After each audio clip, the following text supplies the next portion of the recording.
এইটা কি? জি ma'am, file. সেটা তো আমিও দেখছি। কার ফাইল এটা? ফয়সাল সাহেবের ফাইল। আপনি আনলেন কেন? উনি কোথায়? না ম্যাম, আসলে ভাবলাম আমরাই তো, তাছাড়া ওনার গা ব্যথা করছে তাই নিয়ে আসলাম। ঠাটিয়ে দুটো চর মারলে জনদরদি ছুটে যাবে। যান সামনে থেকে।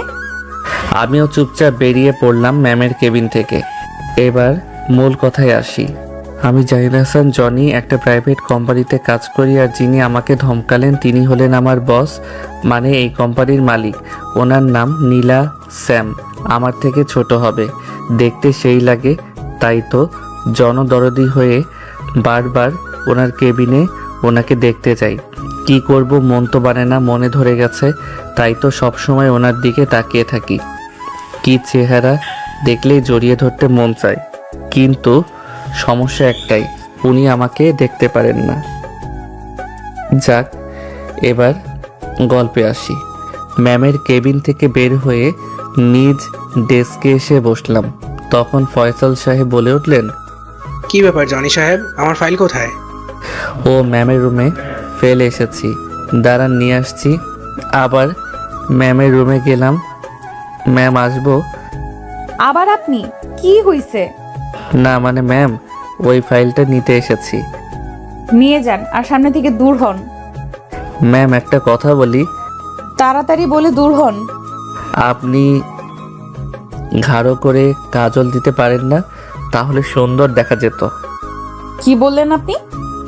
না মানে কারোর যাতে নজর না লাগে। আপনি যাবেন সামনে থেকে? ম্যাম রেগে গেছেন, তাই তাড়াতাড়ি বেরিয়ে গেলাম। এই মেয়েটার মনে কি রসকস নেই, সারাক্ষণ শুধু গম্ভীর হয়ে থাকে। আজ দুপুরে কাজ করছি, তখন গাছে চিল্লাচিল্লির আওয়াজে তাকিয়ে দেখলাম আমার কলিগ জহিরুল ভাইকে ধমকাচ্ছেন। ম্যামকে দেখে একধারে তাকিয়ে থাকলাম, ওনাকে নিয়ে কল্পনায় সুখের সাগরে ভাসছি। তখন কারো ধমকের কারণে বাস্তবে ফিরলাম, চেয়ে দেখি ম্যাম সামনে দাঁড়িয়ে আছে। কি ব্যাপার? আপনি কাজ রেখে হাবলার মতো তাকিয়ে আছেন কেন? কাজ করতে ভালো না লাগলে চাকরি ছেড়ে দেন। কেন যে এসব অকর্মা লোককে বাবা চাকরি দিয়েছে? ম্যাম তার কেবিনে যেতে যেতে বিড়বিড় করে বললেন, আজ অন্য কোম্পানির সাথে আমাদের প্রেজেন্টেশন আছে। আমরা যথাসময়ে চলে গেলাম, সাথে নীলা ম্যামও আছে। প্রেজেন্টেশন চলছে, সব ঠিকঠাকই চলছিল। এক পর্যায়ে ম্যামের সাথে তাদের কথা কাটাকাটি হয়ে ডিলটা ক্যান্সেল হয়ে গেল। ম্যাম সেই রেগে আছে। কনফারেন্স রুম থেকে বের হতেই ম্যাম আমার গালে সজোরে একটা চড় দিল। আমি চোখে সর্ষে ফুল দেখছি। আমি প্রতি উত্তরে বললাম, ম্যাম মারলেন কেন? তোদের রাখি কি বসে বসে খাওয়ার জন্য? আমরা আবার কি করলাম? তোদের জন্যই তো দিলটা ক্যান্সেল হলো। তোরা কিছু বললি না কেন? আমরা কিছু বলার আগেই তো আপনি ওদের সাথে রেগে গেলেন। তোর সাহস তো কম না, তুই আমার দোষ দিচ্ছিস। সামনে থেকে যা, তা না হলে তোকে কি করব তা আমি নিজেও জানি না। ম্যামের রেগে যাওয়া দেখে আমি সামনে থেকে চলে আসলাম। ভুল করেছে উনি, আর দোষ চাপাচ্ছে আমাদের উপর। ওনার বাবা কত ভালো মানুষ, আর উনি এমন বজ্জাত হলেন কোথা থেকে? কেন যে ওনার বাবা অসুস্থ হলেন আর উনি এই কোম্পানির বস হলেন? আর ভালো লাগে না, মন চায় চাকরিটা ছেড়ে দিতে, কিন্তু চাকরিটা অনেক প্রয়োজন, তাই ছাড়তেও পারি না। তাছাড়া কোম্পানিতে ময়ন করার সময় 5 বছরের শর্ত দেওয়া ছিল। এর আগে কোম্পানি থেকে যেতে পারবো না। ঘরের দিনের প্রস্তুতি নিয়ে বের হলাম। অফিসে গিয়ে নিজের ডেস্কে বসলাম। না, একবার ম্যামকে দেখে আসি। ম্যামের কেবিনের সামনে গিয়ে যেই একটু দেখে চলে আসতে যাব, তখনই ম্যামের ডাক। কি ব্যাপার, কিছু বলবেন? না। তাহলে এখানে কি করছেন? কাজ করতে মন চায় না নাকি? না মানে ম্যাম আসলে। আসলে কি? কাজ ফাঁকি দেওয়ার বাহানা শুধু। যান গিয়ে কাজ করুন। যা, একটু দেখতে গিয়েছিলাম, তাও ধরা খেয়ে গেলাম। সব সুন্দরী মেয়েরা কি রাগী থাকে নাকি? আমার পরিটা এমন, মনে হয় জন্মের সময় মুখে মধু দেয়নি, যার কারণে মুখে তিতা তিতা কথা। এভাবেই বেশ কিছুদিন চলে গেল, আর ম্যামের ব্যবহারেও জীবন অতিষ্ঠ হয়ে গেছে। হঠাৎ এক সকালে অফিসে কাজ করছি, একটা ফাইল সাইন করার জন্য ম্যামের কাছে যাচ্ছিলাম। কে জানতো একই সময় ম্যামও কেবিন থেকে বের হচ্ছিল, যার ফলে দরজার কোণার সাথে হোঁচট খেয়ে ম্যামকে নিয়ে পড়ে গেলাম। আহা, কি শান্তি লাগছে, চোখটা বুজে আছি। খেয়াল আসতেই ম্যামের উপর থেকে উঠলাম। চারপাশ ঘুরতেই দেখলাম অফিস স্টাফরা সবাই জড়ো হয়ে গেছে।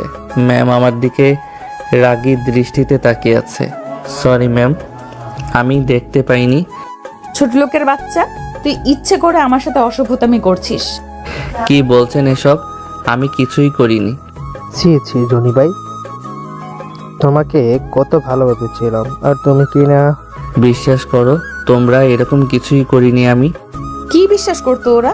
তুই আগে থেকে সুযোগ খুঁজছিলি আমার সাথে অসভ্যতামি করতে। আজ সুযোগ বুঝে তুই আজ আমার সতীত্ব নষ্ট করতে চেয়েছিলি। এই বলে ম্যাম ন্যাকা কান্না শুরু করে দিল। আমি তো অবাকের পর অবাক, কি থেকে কি হয়ে গেল। ম্যাম যা বলছে তাই সবাই বিশ্বাস করছে। ফয়সাল ভাই, তুমিও কি বিশ্বাস করো? সে মাথাটা নিচু করে ফেললো। ইরা, তুমিও? ইরা সেখান থেকে চলে গেল। আমি তো প্রায় পাগল প্রায় অবস্থা। তোমরা সবাই বিশ্বাস করো, আরে আমি তো ম্যামকে ভালোবাসি। ওনার সাথে কিভাবে এসব করব, একটু বিশ্বাস করো। কিভাবে বিশ্বাস করি? কি প্রমাণ আছে তোমার কাছে তুমি যে ম্যামের সাথে অসভ্যতামি করনি? প্রমাণ না, এক দৌড়ে কন্ট্রোল রুমে চলে গেলাম। সেখান থেকে তখনকার সিসি ক্যামেরা ফুটেজ চেক করলাম। হ্যাঁ, এই তো পেয়েছি। তখনকার ফুটেজটা পেয়ে গেছি। ফুটেজটা গিয়ে যেন প্রাণ ফিরে পেলাম। সবার সামনে ফুটেজটা চালু করে দিলাম। সবাই এবার বিশ্বাস করলে তো আমি ইচ্ছা করে এসব কিছু করিনি। সবাই মাথা নিচু করে ফেললো। সবাইকে উদ্দেশ্য করে বললাম, কি করিনি তোমাদের জন্য আমি? কত কাজ আমি নিজে করে দিয়েছি তোমাদের। ম্যামের বকা খেয়েও তোমাদের ফাইল সাইন করে এনে দিয়েছি। এতদিন তোমার সাথে কাজ করছে, এতটুকু চিনলে না আমাকে? সব কিছু মনে থাকবে আমার। এবার ম্যামের দিকে তাকালাম, মাথা নিচু করে আছে। আর আপনি কি বলছেন? আপনার সতীত্ব নষ্ট করতে চেয়েছি, এত নিচু মন মানসিকতা আপনার। আরে আমি আপনাকে ভালোবাসি, এত অপমানের পরেও আপনার পাশে থাকি, কারণে অকারণে আপনার কাছে যাই। এই চেহারা নিয়ে এত অহংকার করেন? আরে ফর্সা হলে যদি সুন্দর হতো তাহলে আপেলের চেয়ে মূলার দাম বেশি হতো। একটা কথা মনে রাখবেন, ভালোবাসি বলে এতটা রেসপেক্ট করি, তা না হলে আর কিছু বললাম না। নিজের ডেস্কে এসে মাথা টেবিলে দিয়ে বসে পড়লাম। রাগে আর ভয়ে গা কাঁপতে থাকলে চোখ দিয়ে দুফোঁটা পানি গড়িয়ে পড়ল। হঠাৎ কাঁধে কারো হাতের স্পর্শ পেয়ে পিছনে তাকালাম। তুমি? হ্যাঁ, আমি জানতাম আপনি এমন কাজ করতেই পারেন না, তাই তো সামনে থেকে চলে আসলাম। এখন চলেন, দুপুর হয়ে গেছে, লাঞ্চটা করে আসি। না, তুমি যাও। আরে চলেন তো, মনটাও হালকা হয়ে যাবে। এক প্রকার জোর করেই নিয়ে গেল বাইরে। ফিরে এসে কাজ জমা দিয়ে বাসায় চলে আসলাম। রাতটা নির্ঘুম কাটালাম আর চিন্তা করলাম, নীলা মানে ম্যামের সামনে আর এত যাব না। ওকে ভালোবাসার ভূত মাথা থেকে তাড়াতে হবে। বামন হয়ে চাঁদে হাত বাড়ানো ঠিক হবে না। আল্লাহ যা করে ঠিকই করে। পরের দিন অফিসে চলে আসলাম। অফিস স্টাফরা সবাই কালকের ব্যবহারের জন্য সরি বলল। আমি ইটস ওকে বলে দিলাম। তারপরে ওদের প্রতি একটা অভিমান থেকে গেল। আর ফয়সাল ভাইয়ের সাথে তো কথাই বলিনি। এত ভালো জানতাম ওনাকে, আর উনি কিনা আমাকে অবিশ্বাস করলো। কেউ না জানুক, উনি জানতো আমি ম্যামকে ভালোবাসি। যাক, সেদিন আর ম্যামের সাথে দেখা হয়নি। ওনার বের হয়ে যাওয়ার আগে আমি বার হয়ে গেছি। তার পরের দিন সকালে ডেস্কে এসে বসলাম। ম্যাম সামনে দিয়ে ওনার কেবিনে গেল। সবাই দাঁড়িয়ে গেল, সাথে আমিও। যাওয়ার সময় একবার আমার দিকে আর চোখে তাকিয়ে গেল। আমি আমার মতো কাজে মনোনিবেশ করলাম। সমস্যা বাঁধলো বিকালের দিকে। ফাইলে সাইন লাগবে ম্যামের। ওনার সামনে কিভাবে যাব, তাই ফাইলটা পিয়নকে দিয়ে পাঠালাম। চিন্তায় আছি, এত কিছুর পরও আমার ফাইলে সাইন করে না করে কিছুক্ষণ পর পিয়ন ফাইল নিয়ে আসলো। না সাইন করে দিয়েছে, তাহলে ফাইলটা জমা দিয়ে চলে আসলাম। এরকম করে আরও 3 দিন চলে গেল। এই 3 দিন ম্যামের সামনাসামনি হয়নি। বিপত্তি বাঁধল 4র্থ দিন। ফাইল দেওয়া হলো অনেকগুলো। এতগুলো কাজ করতে করতে বিকাল হয়ে গেল। এক এক করে সবাই চলে যাচ্ছে। কাজগুলো শেষ না করেও যেতে পারছি না। এক এক করে সবাই চলে গেল। এখন শুধু আমি আর ম্যাম আর পিয়ন। বুঝি না আজকে আমাকে ইচ্ছা করে এত বেশি কাজ দিয়েছে। কি ব্যাপার ম্যাম, এখনো যাচ্ছে না কেন? উফ, কখন না সামনে এসে পড়ে। কাজগুলো শেষ করে পিয়নকে বুঝিয়ে দিয়ে যেই বের হতে যাব, তখনই কারো কোমল সুরে ডাক পড়ল। পিছনে ফিরে দেখি ম্যাম। আমি মাথা নিচু করে দাঁড়িয়ে আছি। ম্যাম আমার সামনে আসলো, আমতা আমতা করা বলল, আমি সরি, আসলে আমি বুঝতে পারিনি। আমি চুপ করে আছি। তাই ম্যাম আবারও বলল, জনি সাহেব, আমি সরি, ভুল তো মানুষেরই হয়। আচ্ছা চলুন, আপনাকে বাসায় ড্রপ করে দেই। ধন্যবাদ ম্যাম, আমি একাই যেতে পারবো। এই বলে আমি সেখান থেকে চলে আসলাম। এখন আর বেশি দরকার ছাড়া ম্যামের কেবিনে যাই না। ফাইল সাইন লাগলে পিয়নকে দিয়ে করিয়ে আনি। এখন ম্যাম শুধু আর চোখে তাকায় আমার দিকে। ফয়সাল সাহেবের সাথে এখনো ভালোভাবে কথা বলি না। বিকালে ফয়সাল সাহেব আমার ডেস্কে আসলেন। জনি সাহেব, আমি জানি আপনি এখনও আমার উপরে রেগে আছেন। আসলে ওই দিন আপনি যেভাবে ম্যামকে জড়িয়ে ধরেছিলেন, যা অবিশ্বাস করার মতো। কেউ না জানুক, আপনি তো জানতেন যে আমি ম্যামকে ভালোবাসি। তার সাথে এরকম আমি করতে পারি না। আচ্ছা ভাই, আমার ভুল হয়ে গেছে, এবারের মতো ক্ষমা করে দে। এই বলে আমাকে জড়িয়ে ধরলো। আমিও আর রাগ করে থাকতে পারলাম না। যাই হোক, সব কিছু আগের মতো চলতে লাগলো। শুধু ম্যামের সাথে দূরত্বটা বাড়িয়ে দিয়েছি। দুপুরে ফয়সাল সাহেবকে দিয়ে ম্যামের কাছে ফাইলটা পাঠালাম। আসুন। ফাইলটা একটু সাইন করে দিতেন যদি। দেন। ম্যামের দিকে বাড়িয়ে দিল। কার ফাইল এটা? জনি সাহেবের। ওনার ফাইল আপনি আনলেন কেন? আসলে ওনার গা ব্যথা তো, তাই। ওনাকে ডাক দিন। আমার ডাক শুনে ম্যামের কেবিনে চলে আসলাম। ম্যাম আসবো? আসুন। ডেকেছিলেন আমাকে? আগে বসুন। বসলাম চেয়ার টেনে। নিচের দিকে তাকিয়ে বসে আছি। আপনার গায়ে কি হয়েছে? হালকা চোট লেগেছে। আপনি আমাকে বললেই তো আমি আপনার ডেস্কে গিয়ে ফাইল সাইন করে দিয়ে আসি। কিছুক্ষণ চুপ থেকে আবার ম্যাম, অন্যের হাতে পাঠানোর কি দরকার? আমি কি কলা গাছের সাথে কথা বলছি নাকি? আমার চোখের দিকে তাকান। ম্যামের কথায় ম্যামের দিকে তাকালাম। ভয়ে আমার বুক শুকিয়ে যাচ্ছে। দেখুন, আমি জানি আপনার গায়ে কোনো চোট লাগেনি। আমি সত্যিই সরি। ওই দিন আমি বুঝে উঠতে পারিনি, হঠাৎ এসে আমার উপর পড়লেন। আমি সত্যিই সরি। বিস্মিতভাবে তাকালো। চোখের কোণে বিন্দু বিন্দু পানি জমা হয়েছে। ফাইল সাইন করা শেষে আমি ফাইল নিয়ে বেরিয়ে আসলাম। এভাবে আরও কিছুদিন চলে গেল। এখন দেখি ম্যাম তার কেবিন থেকে প্রায়ই বের হয়ে আমার ডেস্কের আশেপাশে হেঁটে বেড়ায়, আমার প্রতি নজরদারি করে। আমি আমার মতো ওনার প্রতি এখন ততটা আগ্রহ দেখাই না। উনি আমাকে খুব ভালোভাবেই নজরে রাখে। ওনার প্রতি আগ্রহ দেখাই না বিধায় হয়তো আমার প্রতি এতটা আগ্রহী। আমি কোনো মেয়ে কলিগের সাথে কথা বললে ম্যামের চোখ মুখ লাল হয়ে যেত। আজ দুপুরে ডেস্কে বসে কাজ করছি, তখনই ইরা আসলো। কি করেন ভাইয়া? লাঞ্চ করবেন না? করব। তাহলে ভাইয়া আমার সাথে চলেন, আমি আজ নিজের হাতে রান্না করে নিয়ে আসছি। প্লিজ প্লিজ প্লিজ, না করবেন না?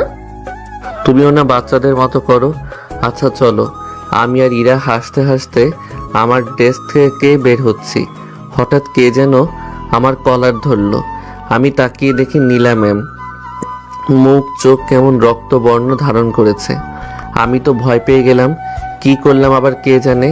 তখনই ম্যাম বলল, কি পেয়েছিস? আমাকে এড়িয়ে চলবি? অন্য মেয়ের সাথে হাসাহাসি? তুই না আমাকে ভালোবাসিস? এই তোর ভালোবাসা? কি করছেন ম্যাম? কলার ছাড়ুন, সবাই দেখছে।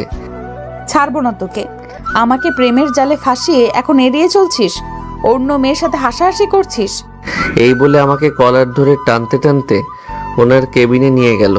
ইরা সহ বাকি সবাই দেখি হাসছে।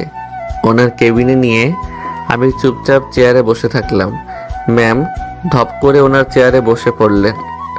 আমার সামনে বসে বারবার হাত দিয়ে চোখের পানি মুছছে মানবতার খাতিরে। এক পিস টিস্যু এগিয়ে দিলাম। এবার তিনি শব্দ করে কেঁদে দিলেন। এখানে চুপচাপ বসে থাকবি, আর যদি কোনো মেয়ের সাথে দেখি তোকে খুন করে ফেলবো, দেখিস। শয়তান একটা। এই বলে আবার কান্না করতে ব্যস্ত হয়ে পড়ল। ম্যাম কান্না করছে আর আমার দিকে রাগী চোখে তাকাচ্ছে। অনেকক্ষণ বসে থাকলাম। না, আর বসে থাকা যায় না। ম্যাম আমি চলে যাই। এই কথা বলতেই ম্যাম আমার গলা চেপে ধরল। কই যাবি? হ্যাঁ, কই যাবি? এখানে চুপচাপ বসে থাক, না হলে গলা চেপে মেরে ফেলবো কুত্তা। ওই ডাইনিটার সাথে যাইতি, তাই না? এখানে চুপ করে বসে থাক। উনি গলা চেপে ধরাতে আমি কেসে উঠলাম আর উনি আমাকে পানি খাওয়াতে ব্যস্ত হয়ে পড়লেন। ও খোদা, তুমি কোথায়? আর কতক্ষণ বসিয়ে রাখবে? কিছুক্ষণ পর পর শুধু কফি খাওয়াচ্ছেন আর বসে বসে কান্না করছেন। আমার এখন কাজ হচ্ছে কফি খাওয়া আর ওনার কান্না দেখা। এই পর্যন্ত 4 মগ খাওয়া শেষ। আল্লাহ তুমি রক্ষা করো, এই মেয়ে তো আমাকে মেরে ফেলবে। আর কতক্ষণ বসিয়ে রাখবেন? ওইদিকে ইরা নিজ হাতে রান্না করে এনেছে। ভাবতেই জিভে পানি এসে গেছে। এখানে বাসা ভাড়া নিয়ে একা থাকি। বাবা মা গ্রামে থাকে। বুয়ার হাতে রান্না খেতে খেতে জীবন শেষ।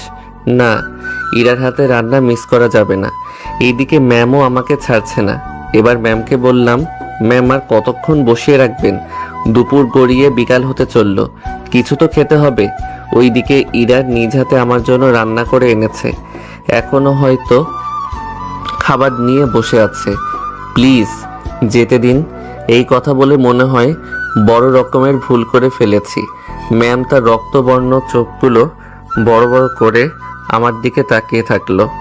কিছুক্ষণ চুপচাপ আমার দিকে তাকিয়ে থেকে হঠাৎ ম্যাম চিৎকার করে বলে উঠল, কি বললি তুই? এই বলে ড্রয়ার থেকে একটা চাকু বের করে আমার গলার দিকে ধরলো। কি করছেন ম্যাম? পোঁচ লেগে যাবে তো, নামান। কি বলেছিলি আবার বল। আমাকে কিন্তু ভয় দেখাবেন না। ম্যাম অগ্নিমূর্তি ধারণ করে আমার দিকে তাকিয়ে আছে। আমি যাই বলি না কেন, ম্যামের সামনে গেলে ওনার গম্ভীর চেহারা দেখলে ভয়ে একেবারে চুপসে যাই আমি। ম্যাম দেখলাম কাকে যেন ফোন করে খাবারের অর্ডার দিল। কিছুক্ষণ পর খাবার চলে আসলো। আহা, খাবার দেখে জিভে পানি চলে আসছে। ইচ্ছা করছে খাবারের উপর লাফ দিয়ে পড়ি। ফর্মালিটির জন্য চুপচাপ বসে আছি। কি হলো? বসে আছো কেন? হাত ধোও। আমি হাত ধুতেই ম্যাম নিজ হাতে খাবার তুলে দিলেন। আমি আমার মতো খেয়ে শেষ করলাম। ম্যামও আমার সাথে খেলেন, তবে অল্প। এবার যাও, তবে ইরা, নাহার আর রুমার আশেপাশে যেন না দেখি। আমি সুযোগ পেয়ে এক প্রকার দৌড়েই চলে আসলাম। আপনারা কি মনে করেছেন নীলা ম্যামের মিষ্টি কথায় আমি আগের সব কিছু ভুলে গেছি? মোটেও না। ওনার মায়াজালে আমি আর জড়াচ্ছি না। ম্যামের কেবিন থেকে বের হতেই কতগুলো উৎসুক মুখ আমার দিকে তাকিয়ে আছে। তারা হয়তো জানতে চাচ্ছে ভিতরে এতক্ষণ কি হলো। আমি আমার ডেস্কে এসে বসতেই ইরা আর ফয়সাল আমার ডেস্কে আসলো। ইরা, আমি সরি, তোমার সাথে খেতে পারলাম না। আমি কিন্তু এখনো না খেয়ে আছি আপনার জন্য। চলুন না ভাইয়া। পাগলি বোন আমার, আমি ম্যামের কেবিনে খেয়েছি। ম্যাম জোর করে খাইয়েছে। তুমি ফয়সাল ভাইকে নিয়ে খেতে। ইরা ফয়সালের দিকে রাগী চোখে তাকিয়ে বলল, ওনার কি আমার সাথে খাওয়ার সময় আছে নাকি? ওনার তো নাহার আর রুমা আছে। আমি কিন্তু এখনো খাইনি, চলো। আমি খাবো না, আপনার সাথে যান, রুমা আর নাহারের কাছে যান। আমার কিন্তু খুব ক্ষুধা লেগেছে, চল না প্লিজ। ইরা যাও, তোমাদের দুজনেরই এখন অনেক খিদা, আগে গিয়ে খাও, ওসব বিষয়ে পরে কথা বলা যাবে। ইরা ফয়সালের দিকে রাগী চোখে তাকিয়ে বলল, বলে হাঁটা ধরল আর ফয়সাল পিছে পিছে চলল। আমি আনমনে হাসছি আর ভাবছি এদের ভিতর কিছু একটা ঘটতে চলছে। কৌতূহল বশত ইরার ডেস্কে গেলাম। আহা, কি সুন্দর খাবার সামনে রেখে একজন আর একজনের দিকে তাকিয়ে আছে। আমি হালকাভাবে কাশি দিয়ে বললাম, খাবার সামনে রেখে বসে কাশতে নেই। আমার কথায় দুজনের শুভ দৃষ্টির বাধা ঘটল। দুজনই বেশ লজ্জা পেয়ে গেল। তুমি মিয়া আসার আর সময় পেলে না, নিজে তো পেট পূজারি করে এসেছো, এখন আমাদেরও খেতে দাও। ও শিওর শিওর, খাও, আমি কি সাহায্য করব? ফয়সাল ভাই আমার দিকে রাগী চোখে তাকালো। আচ্ছা খাও খাও, আমি পরে আসি। আমি আমার ডেস্কে এসে কাজে মন দিলাম। ম্যামের সাথে যাতে দেখা না হয় তাই তাড়াতাড়ি বের হয়ে গেলাম। রাতে আর বাসায় খেলাম না। ম্যাম যা খাওয়ালো তাতে দুদিন অনায়াসে থাকা যাবে। রাতে সুন্দর করে একটা ঘুম দিলাম। সকালে যথাসময়ে অফিসে চলে এসেছি। ম্যাম এখনো আসেনি, তাই ফয়সাল আর ইরা সহ বাকিদের সাথে কুশল বিনিময় করে কাজে মন দিলাম। কিছুক্ষণ পর ম্যাম আসলো, আমরা সবাই দাঁড়িয়ে গেলাম। ম্যাম দেখলাম আমার দিকে রাগী চোখে তাকিয়ে তার কেবিনে চলে গেল। আমি আবার কি করলাম কে জানে। ওইদিকে আমার কোনো ভ্রুক্ষেপ নেই। আমি আমার মতো কাজে মনোনিবেশ করলাম। একটা ফাইল জমা দিব, তাই ম্যামের সাইন লাগবে। ওনার কেবিনে আমার যেতেই মন চায় না, অন্যকে দিয়েও পাঠাতে পারবো না। অজ্ঞতা, আমাকে যেতে হলো। ম্যাম আসবো? হ্যাঁ আসুন, আপনার জন্য তো ওয়েট করছি। আমি কাছে যেতেই ম্যাম চেয়ার থেকে উঠে আমার কলার ধরলো, একটানে ওনার মুখের কাছে নিয়ে আসলো। ওনার প্রতিটা নিঃশ্বাস আমি অনুভব করতে পারছি। আমার হার্টবিট যেন ক্রমশই বেড়ে যাচ্ছে। ওই, তুই কালকে আমাকে না বলে গেলি না কেন? খুব বিরক্ত লাগছে আমার। আমি কলার থেকে হাত নামাতে নামাতে বললাম, দেখুন আমার এসব ভালো লাগছে না, সরুন।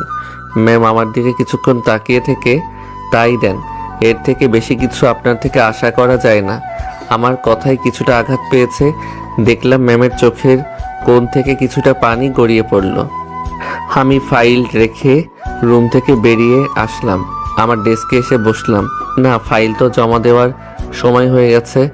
ফাইলগুলো আমার উপরের কর্মকর্তা আলামিন ভাইয়ের কাছে জমা দিতে হয়, উনি এসব হ্যান্ডেল করেন। কিছুক্ষণ পর পিয়নকে পাঠালাম ম্যামের কেবিনে ফাইল আনতে। পিয়ন ফাইল নিয়ে আসলো।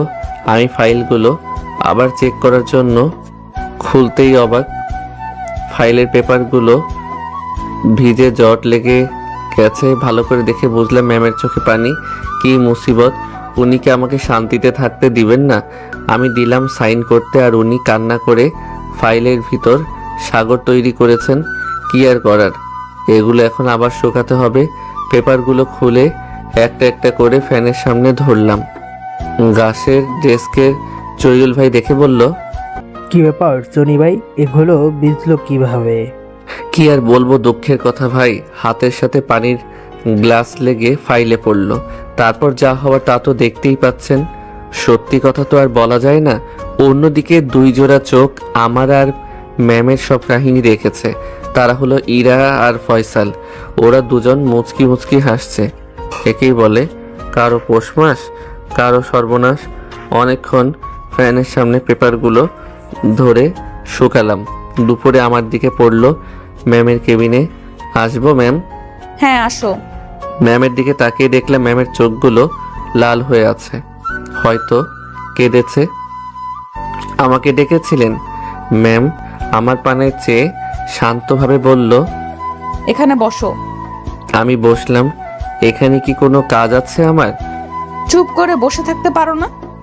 শুধু শুধু কেন বসে থাকবো? এমন সময় দেখলাম পিয়ন খাবার নিয়ে আসলো। ম্যাম আমার দিকে প্লেট এগিয়ে দিয়ে বলল, হাত ধোও। আমি কেন? খাবে না? হ্যাঁ, বাইরে থেকে খেয়ে নিব। না, এখানে খাবে। দেখুন আমি না আপনার কাজিন না আপনার বন্ধু। আপনার আর আমার মাঝে সম্পর্ক হলো মালিক কর্মচারী, সো আমি খেতে পারবো না। এই বলে চেয়ার থেকে উঠে চলে আসতে যাব, তখন ম্যাম আমার হাত ধরে ফেললো। তুমি ভালো করেই জানো কেন এমন করি। তোমার কথাবার্তা আমাকে খুব হার্ট করে। সকালের জন্য এমনিই রেগে আছি, এখন আর নতুন করে রাগিও না আমাকে। এই বলে ম্যাম এক টান দিয়ে আমাকে বসিয়ে দিল, নিজ হাত দিয়ে আমার হাত ধুয়ে খাবার বেড়ে দিল। আমি চুপচাপ বসে আছি, কেননা উনি যেই বদরাগী মেয়ে কখন কি করে বসে। কি হলো, বসে আছো কেন? ও বুঝেছি। আমি ম্যামের দিকে তাকালাম, উনি আবার কি বোঝালেন। আমি ভাবনা থেকে বের হতেই দেখি ম্যাম আমার মুখের সামনে ভাত ধরে আছে। কি হলো, হা করো। না ম্যাম, আমি নিজেই খাচ্ছি। ম্যাম কিছুটা রাগী স্বরে বলল। আমি হা করতে বলেছি। আমিও হা করলাম। ঘপাঘপ খাবার মুখে তুলে দিতে লাগলো। আমাকে খাইয়ে দেওয়ার পর অবাক করে দিয়ে উনি ওনার ওড়না দিয়ে মুখটা মুছে দিল, যেন আমার বউ তার আঁচল দিয়ে মুছে দিল। এখন দেখলে কেউ বিশ্বাস করবে না উনি এতটা বদরাগী। আমি চলে আসতে যাব, তখন আবার আমার হাত টান দিয়ে ওনার খুব কাছে নিয়ে আসলো, আমার কপালের সাথে ওনার কপাল ঠেকালো, তারপর শান্তভাবে বলল, খুব ভালোবেসে ফেলেছি তোমায়। তোমাকে খুব করে পেতে ইচ্ছে করে, খুব কাছে পেতে ইচ্ছে করে। একটু ভালোবাসো আমাকে। এই বলে জড়িয়ে ধরলো। ম্যামের চোখে আমি পানি দেখতে পেলাম না। ওনার এতটা কাছে থাকলে নিজেকে কন্ট্রোল করতে পারবো না, তাই ওনার কাছ থেকে নিজেকে ছাড়িয়ে চলে আসলাম। ম্যাম আমার চলে যাওয়ার দিকে তাকিয়ে থেকে মনে মনে বলতে লাগলো, তোমাকে তো আমার করেই ছাড়বো, দেখবো আমার ভালোবাসা উপেক্ষা করে কিভাবে দূরে যাও। এই বলে ম্যাম একটা দুষ্টু হাসি দিল। এইভাবেই দিনগুলো যেতে লাগলো, আর ম্যামের পাগলামিও দিন দিন বাড়তে লাগলো। এরকমই একদিন ম্যামের কেবিন থেকে দুপুরে খেয়ে বের হয়ে আমার ডেস্কে যাচ্ছিলাম। আমার ডেস্কে যেতে হলে ইরার ডেস্ক পেরিয়ে যেতে হয়, তো ইরার ডেস্কের কাছে যেতেই দেখি ইরা কান্না করছে। ইরা কান্না করে একাকার করে ফেলেছে, চোখ ফুলে লাল হয়ে গেছে। আমি কাছে গেলাম, ইরা কি হয়েছে, এভাবে কান্না করছো কেন? ভাইয়া, ফয়সাল নাহারের সাথে লাঞ্চ করতে গেছে। এই কথা বলে ইরা আরো কান্নায় ভেঙে পড়ল। মেয়েটা একেবারে সহজ সরল, হ্যাঁ যেতেই পারে, কলিগ যেহেতু যেতেই পারে, সমস্যা কি? ইরা রাগান্বিত স্বরে বলল, কলিগ হলেই যেতে হবে নাকি? ও কেন যাবে? ও নাহারের সাথে যেতে পারবে না, ব্যাস। এই কথা বলে ইরা আবার মাথা নিচু করে ফেলল। আমি ওর মাথাটা উঁচু করে ধরে বললাম, আমার দিকে তাকাও তো। এই তো ঠিক ধরেছি, তুমি ফয়সালকে ভালোবাসো। ইরা মাথা নাড়িয়ে হ্যাঁ সম্মতি জানালো। তা ওকে বলো না কেন? কেন উনি বোঝে না? শোনো, যত তাড়াতাড়ি পারো ওকে বলে দাও। হ্যাঁ বলবো, তার আগে ওনার সাথে হিসাব নিকাশ চুকাবো। কেন গেল উনি নাহারের সাথে? আচ্ছা আমি চলি, বলে দিও আমি আমার ডেস্কে চলে আসলাম। আমি জানি ফয়সালও ওকে ভালোবাসে, একদিন কথায় কথায় বলেছিল আমাকে। আমি ফয়সালকে কল দিলাম। হ্যাঁ ভাই বলো। রাখো তোমার ভাই, তুমি নাহারকে নিয়ে টাঙ্কি মারতে গেছো, এদিকে ইরা কান্না করে শেষ। বলো কি, আমি আসছি। কিছুক্ষণ পর ফয়সাল চলে আসলো, সোজা ইরার ডেস্কে চলে গেল। ইরা এখনো কাঁদছে। কি হয়েছে, তুমি কাঁদছো কেন? ইরা রাগ অভিমান আরো বেড়ে গেল। ইরা উঠেই ফয়সালের গলা চেপে ধরলো, তারপর শুরু করলো, কুত্তা, শোর, শয়তান, বিড়াল, তুই আমাকে রেখে ওই পেতনিটার সাথে গেছোস? তোকে আজ আমি মেরেই ফেলবো। এই বলে ইরা ফয়সালকে মারতে লাগলো। এক পর্যায়ে ফয়সাল ইরাকে বুকের মাঝে চেপে ধরলো, আর ইরা একেবারে শান্ত হয়ে গেল, কান্না করে ফয়সালের বুক ভাসাচ্ছে। আপনি বোঝেন না কেন আমি আপনাকে ভালোবাসি? ফয়সাল ইরার কপালে চুমু দিয়ে বলল, পাগলি, আমি জানি তো, আমিও তো তোমাকে ভালোবাসি, তাই তো নাহারের সাথে গিয়ে ওর সাথে খাইনি, তোমার সাথে খাবো বলে। আমি জানি তুমি এখনো খাওনি, চলো ক্ষুধা লেগেছে। আর যদি দেখি না ওর সাথে, একেবারে খুন করে ফেলবো। খালি কষ্ট দেয় আমাকে। এখন চলেন, আমারও খুব ক্ষুধা লেগেছে। আপনার উপর জিদ করে আমি এখনো খাইনি, এখন আমাকে খাইয়ে দিবেন। আমি দূর থেকে ওদের এসব কাণ্ড দেখে তৃপ্তিময় একটা হাসি দিলাম। বিকালে অফিস থেকে বের হতেই দেখি ফয়সাল আর ইরা একসাথে বের হচ্ছে। আমার কাছাকাছি আসতেই বললাম, তোমাদের কাছ থেকে কিন্তু আমি একটা ট্রিট পাই। আচ্ছা ভাইয়া, আজকেই চলেন আমাদের সাথে, আপনাকে আজকেই ট্রিট দেব। আচ্ছা থাক, আজ ট্রিট দিতে হবে না। তোমাদের নয়া প্রেমে কাবাব মেয়ে হাড্ডি হতে চাই না। যাও। আমার কথায় ইরা কিছুটা লজ্জায় পেল।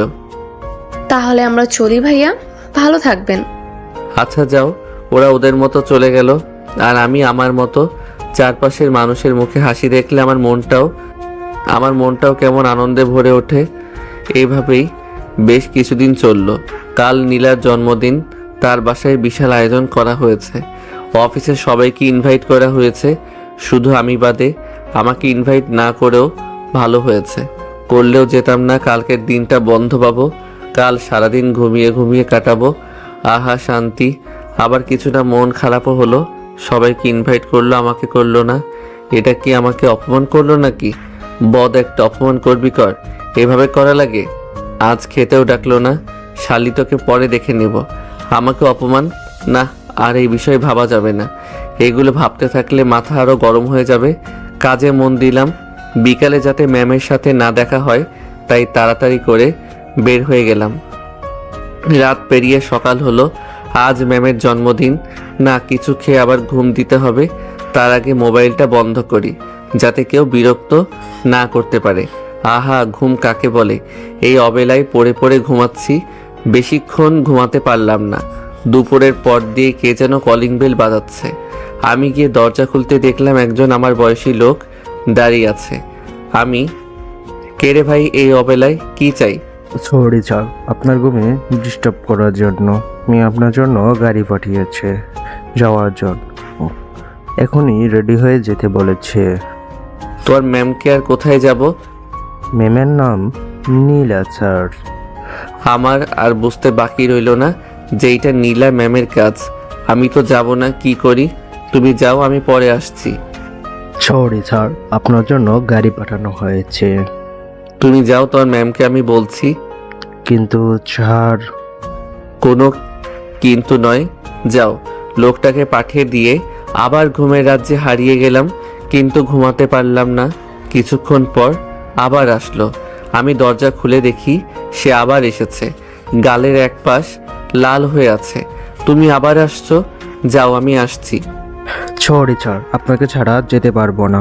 আপনার কথা শুনতে গিয়ে ম্যাম আমার গালের কি করেছে। এখন আপনাকে ছাড়া গেলে চাকরি থাকবে না আমার। এখন কি বলি? আমি একটা গাড়ি দেখিয়ে বলি, ওই গাড়িটা দেখছো? আমি ওইটাতে করে যাব। আমার সাথে আরেকজন আছে, ওকে নিয়েই যাব। তুমি যাও। সরি স্যার, আপনাকে ছাড়া যাওয়া যাবে না। আপনার জন্য স্পেশাল গাড়ি পাঠানো হয়েছে, সেটা দিয়েই যাবেন। কি মাইনকার চিপায় আটকালাম, ওকে বুঝিয়ে ভাজিয়ে পাঠিয়ে দিলাম। কাল আমাকে ইনভাইট করেনি, আজ আসছে গাড়ি পাঠাতে। আবার ইম্পসিবল গাড়ি। তোর গাড়ির তলায় আগুন? না, বাসায় থাকা যাবে না, থাকলেই আবার আসবে। তার আগে গোসলটা সেরে নেই। গোসল করে একটা ট্রাউজার আর একটা গেঞ্জি পরে বের হওয়ার জন্য দরজা খুলতেই যা দেখলাম, তা দেখে ভয়ে গলা শুকিয়ে গেল। সামনে তাকিয়ে দেখি নীলা ম্যাম দাঁড়িয়ে। মনে হয় সোজা অনুষ্ঠান থেকে এসেছে, পরনে বার্থডে পোশাক। বাহ, কি দারুণ লাগে! ম্যাম আমার দিকে অগ্নি দৃষ্টিতে তাকিয়ে আছে। আমি ভয়ে ভয়ে বললাম, হ্যাপি বার্থডে ম্যাম। ম্যাম আমাকে কিছু না বলে বাসার ভিতরে চলে গেল। আমি পিছন পিছন গেলাম। ম্যাম, কোনো সমস্যা হয়েছে? আমাকে কল করলেই তো আমি চলে আসতাম। ম্যাম আমার দিকে তাকিয়ে চিৎকার দিয়ে বলল, ফাজলামো করো আমার সাথে? ফোন বন্ধ করে রেখে বলছো ফোন করতে। ফোন বন্ধ কেন তোমার? মনটা চায় ঠাটিয়ে দুটো চর মারি। গাড়ি পাঠিয়েছিলাম, আসোনি কেন? তোমার জন্য এত কিছু রেখে আসতে হয়েছে জানো? Sorry ma'am. জনি, কতবার বলবো অফিস ছাড়া আমাকে নাম ধরে ডাকতে? আজ অন্তত আমার নাম ধরে ডাকো। কথাটা একেবারে শান্তভাবে মায়া লাগিয়ে বলল। কথাটা এতটা মায়া ছিল যে কথাটা ফেলতে পারলাম না। আমার চুপ থাকা দেখে ম্যাম আবার বলল, কি হলো জনি, কিছু বলো। তোমার নীরবতা যে আমাকে কষ্ট দেয়। আচ্ছা তাড়াতাড়ি রেডি হও। ঠিক আছে নীলা। নীলা একটা মুচকি হাসি দিল। ওর নাম ধরে ডাকাই হয়তো খুশি হয়েছে। আমি আমার রুমে ঢুকে রেডি হচ্ছি। খালি গা আমার তখন হঠাৎ নীলা আমার রুমে ঢুকে পড়লো। আমি তো লজ্জায় গা ঢাকতে ব্যস্ত। আহা, কি করছো? রুমে আসলে কেন? নীলা একটা দুষ্টু হাসি দিয়ে বলল। এত লজ্জা পাচ্ছ কেন? আমিই তো। এখন এদিকে ঘোরো।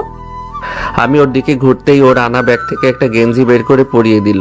তার উপর একটা শার্ট এবং সর্বশেষ একটা কালো ব্লেজার পরিয়ে দিল। কালো পোশাক আমার এমনিতেই খুব পছন্দ। তারপর একটা প্যান্ট আমার হাতে দিল, তাও কালো। নাও এটা পরো। নাকি আমি পরিয়ে দিব? দাও পরিয়ে দেই। একটা দুষ্টু হাসি দিয়ে বলল, দেখছেন কি ফাজিলের ফাজিল? আমি এটা পরবো, তুমি রুম থেকে বের হও। তো পরো। তোমার সামনে পরবো নাকি? সমস্যা কি? আমিই তো। তুমি পরো তো। দাও আমি পরিয়ে দেই। এই এই কি করছো? তুমি বের হও তো। তো আমি ওর হাত ধরে রুম থেকে বের করে দিলাম। কি মেয়ে মাইরি, আমার ইজ্জত নিয়ে টানাটানি শুরু করে দিয়েছে। আমি প্যান্ট পরে ইন করে পরিপাটি হয়ে রুম থেকে বের হলাম। রুম থেকে বের হতেই নীলা আমার দিকে হা করে তাকিয়ে রইল। একেবারে আমার রাজকুমারের মতো। ওর কথায় একটা মুচকি হাসি দিলাম। জনি, আমার জন্মদিনের গিফট কোথায়? সবার থেকে কিন্তু আলাদা হতে হবে এবং স্পেশাল।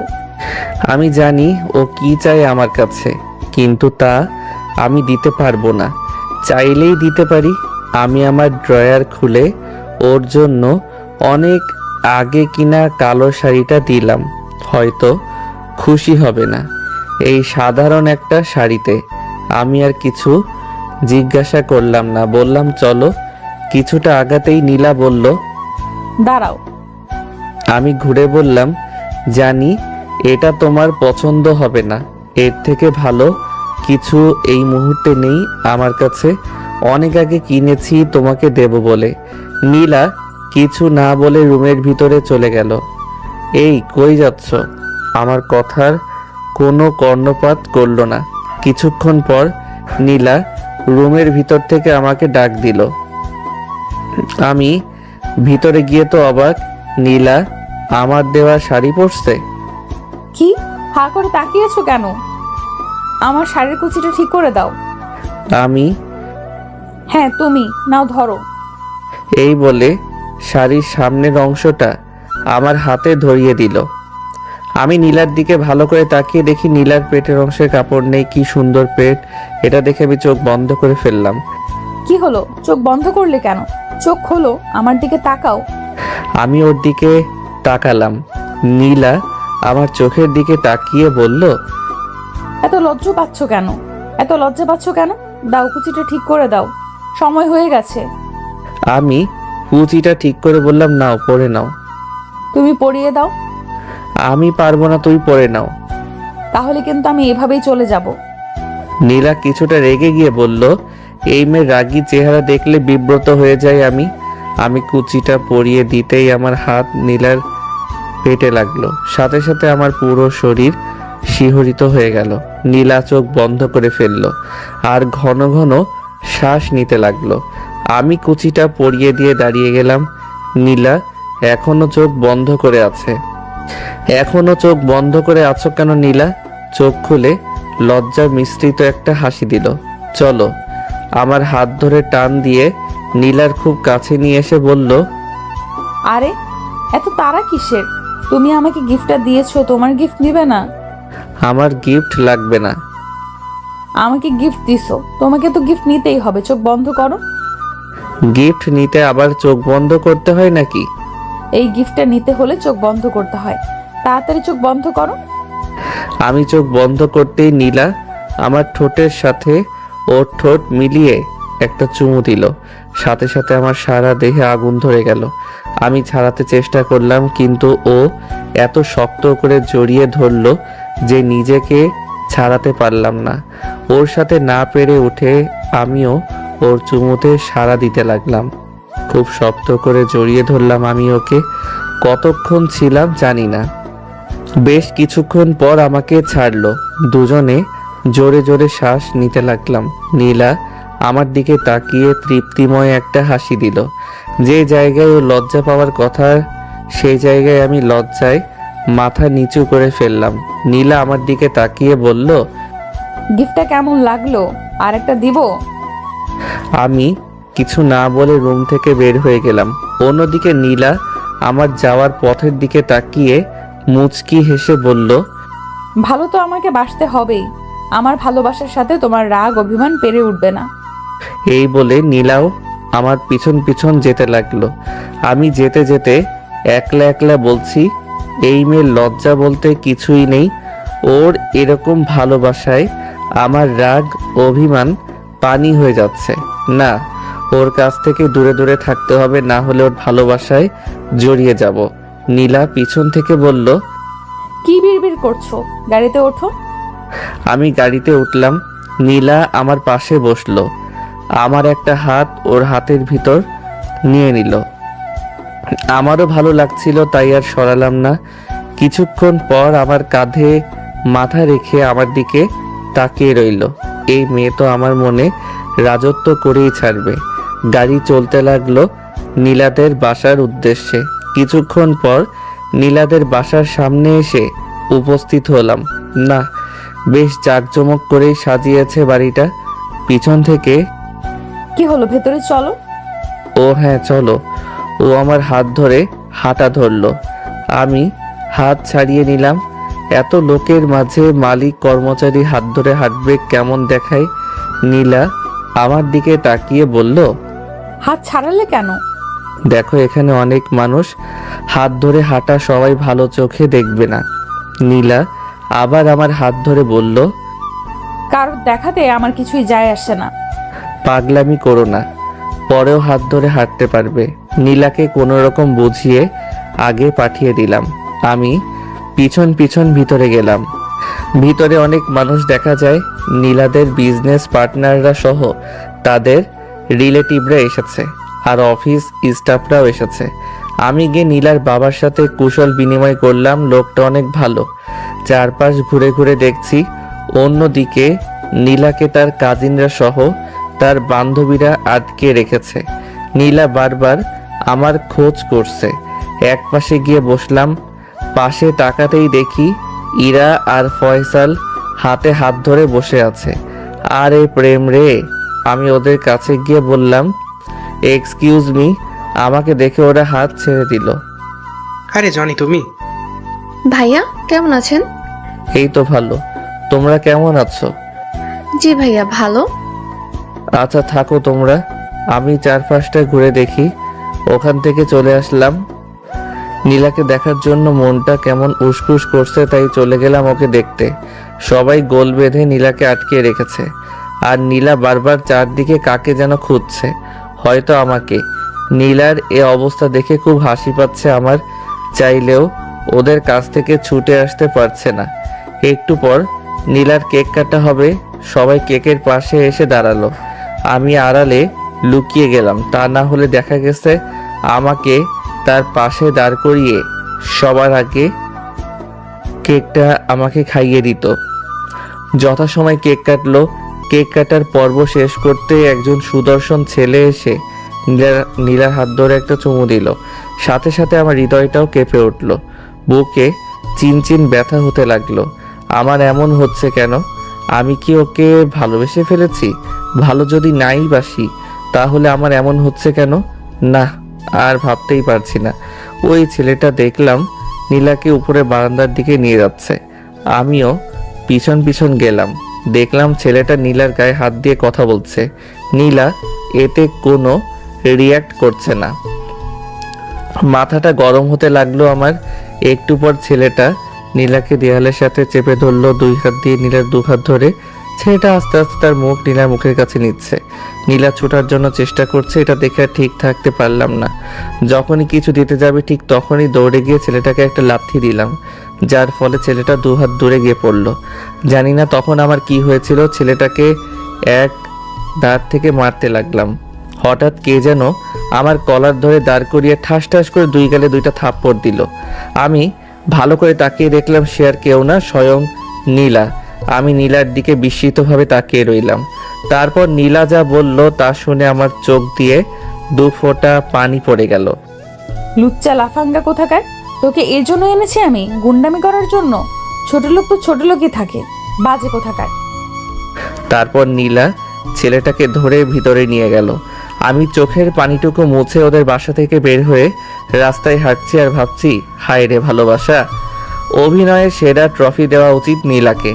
এত কষ্টের মাঝেও এই ভেবে হাসি গেল যে ছেলেটার নাক থেকে তো রক্ত বের করেছি। কত বড় সাহস আমার জিনিসের দিকে নজর দেয়। কি বললাম আমি? আমার জিনিস? হা হা হা, নিজের কথায় নিজেকে ধিক্কার দিচ্ছি। বড় লোকদের সবই অভিনয়, যার জন্য করলাম চুরি সেই বলে চোর। আমাকেই লুচ্চা বলছে। আবারও চোখ দুটো ভিজে যাচ্ছে। অফিসের কেউ দেখেনি, দেখলে হয়তো মুখ দেখানো যেত না। যাওয়ার সময় এক পাতা ঘুমের ওষুধ নিয়ে গেলাম বাসায়। রাতে ঘুম আমার চোখে ধরা দিবে না, তাই এই পদ্ধতি। রাতে আর খেতে ইচ্ছে করলো না, তাই বাসায় এসেই ঘুমের ওষুধ খেয়ে ঘুমের দেশে পাড়ি জমালাম। অন্যদিকে নীলা রাতে শাড়ি পাল্টাতে গিয়ে শাড়ির দিকে চোখ গেল, আর তখন মনে পড়ে গেল আমার কথা। নীলা মনে মনে ভাবছে, এ আমি কি করলাম? জনি তো ঠিকই করেছে, রাফি তো আমার সাথে অসভ্যতামি করেছে, আর আমি কি না? উফ, রাগ উঠলে কি যে করি না আমি। এখন নিজের চুল নিজে উঠাতে ইচ্ছে করছে। ছেলেটা না খেয়ে চলে গেল। না, একবার কল দেই। নীলা কল দিল, কিন্তু কল কেউ ধরে না, আবার দিতে থাকে। এভাবে এক ধারে কল দিতেই থাকে, কিন্তু কেউই কল ধরে না। অন্যদিকে আমি তো ঘুমের ওষুধ খেয়ে ঘুমিয়েছি, কোনো হুঁশ নেই আমার। আমার ফোন এক ধার থেকে বাজছে, কিন্তু আমার কান পর্যন্ত শব্দ পৌঁছায়নি। ওইদিকে নীলাও রাতে খাবার না খেয়ে ঘুমিয়ে আছে। সকালে ঘুম থেকে উঠলাম, দাঁড়াতেই ঘুরে পড়ে গেলাম। আসলে গতকাল দুপুর থেকে না খেয়ে আছি তো, তাই শরীর পুরো দুর্বল। কোনো রকম রান্নাঘরে গেলাম, যা রান্না করা ছিল সব পচে গেছে। বুয়া আসতে অনেক দেরি আছে। সেলফ খুঁজে এক বাটা মুড়ি গেলাম। এত বেশি খিদা ছিল যে সব শেষ হয়ে গেল, তারপরও খিদা কমেনি। আবার সেলফ হাতিয়ে এক প্যাকেট বিস্কিট পেলাম। আসলে এগুলো কবে এনে রেখেছি নিজেও জানি না। বিস্কিটগুলো কিছুটা ড্যাম, খিদার কাছে এগুলা কিছুই না। এগুলা খেয়ে পানি খেলাম, এবার খিদা কিছুটা কমেছে। মোবাইলটা হাতে নিয়ে দেখি নীলা বেশ কয়েকটা কল দিয়েছে। কিছুক্ষণ পর আবার কল দিল নীলা। মোবাইলটা সাইলেন্ট করে পাশে রেখে দিলাম। বেশ কিছুক্ষণ পর বুয়া আসলো, রান্না করে দিয়ে চলে গেল। আমি খেয়ে আবার ঘুম দিলাম। রাত পেরিয়ে সকাল হলো যথাসময়। আমি অফিসে চলে গেলাম। আমি আমার ডেস্কে বসে বসে ভাবছি ম্যামের সামনে কিভাবে মুখ দেখাবো। তখন ফয়সাল পাশে থেকে বলল, কি জনি সাহেব, কাল কেক কাটার পর আর আপনাকে দেখলাম না। আসলে আমি খেয়ে আগে চলে এসেছি। ও, আমি বসে বসে ফাইল দেখছি, তখন ম্যাম আসলো। আমরা সবাই দাঁড়িয়ে গেলাম। আমি মাথা নিচু করে দাঁড়ালাম। কিছুক্ষণ পর ম্যামের কেবিনে ডাক পড়ল। আমি আসবো ম্যাম? হ্যাঁ আসো, চেয়ারে বসো। আসলে জনি, আমি সত্যিই সরি কালকের জন্য। তুমি তো জানোই রাগ উঠলে আমার মাথা ঠিক থাকে না। আসলে রাফি হলো আমাদের বিজনেস পার্টনার। ওদের সাথে 4 কোটি টাকার বিজনেস ডিল হয়েছিল। ও যদি ডিলটা ক্যান্সেল করে দেয় তাহলে আমাদের অনেক লস হয়ে যাবে। আর আমি যখন ওকে থাপ্পড় দিতাম তখন তুমি এসে মাইট দিলে। আসলে আমি সরি, তোমাকে থাপ্পড় দিয়ে আমি নিজেও অনেক কষ্ট পেয়েছি। আমাকে মাফ করে দাও। নীলা আমার হাত ধরে বলল। আমি হাতটা ছাড়িয়ে নিয়ে বললাম, না ম্যাম, ঠিক আছে। আমার মতো সামান্য একজন কর্মচারীর জন্য আপনাদের এত বড় ক্ষতি হতে যাচ্ছিল। ম্যাম আহত কণ্ঠে বলল, জনি প্লিজ মাফ করে দাও। সরি তো। আচ্ছা ঠিক আছে, মাফ করে দিলাম। তাহলে আপনি আপনি কেন বলছো? হা হা হা, হাসালেন ম্যাম। সামান্য একজন কর্মচারী হয়ে মালিককে তুমি তুমি করে বলবো? হাসালেন ম্যাম। জনি সরি তো। দেখলাম ম্যামের চোখ জোড়া ভিজে আসছে। ম্যাম, কোনো কাজ থাকলে বলেন, অযথা বসিয়ে রাখবেন না। টেবিলে অনেকগুলো ফাইল জমা হয়ে আছে। ম্যাম আমার চোখের দিকে তাকিয়ে আছে। আমি রুম থেকে বেরিয়ে আসলাম। ম্যাম মাথা নিচে কে দিয়ে বসে আছে। ডেস্কে বসে কাজ করছি, তখন দেখলাম রাফি নামের সেই ছেলেটি ম্যামের কেবিনে যাচ্ছে। মনে হয় ডিলটা ফাইনাল করতে যাচ্ছে। ওকে দেখে হাসি গেল, মুখটা এখনো দাগ হয়ে আছে। কিছুক্ষণ পর ম্যামের কেবিন থেকে চিৎকারের আওয়াজ আসছে। আমি কাজে মন দিলাম।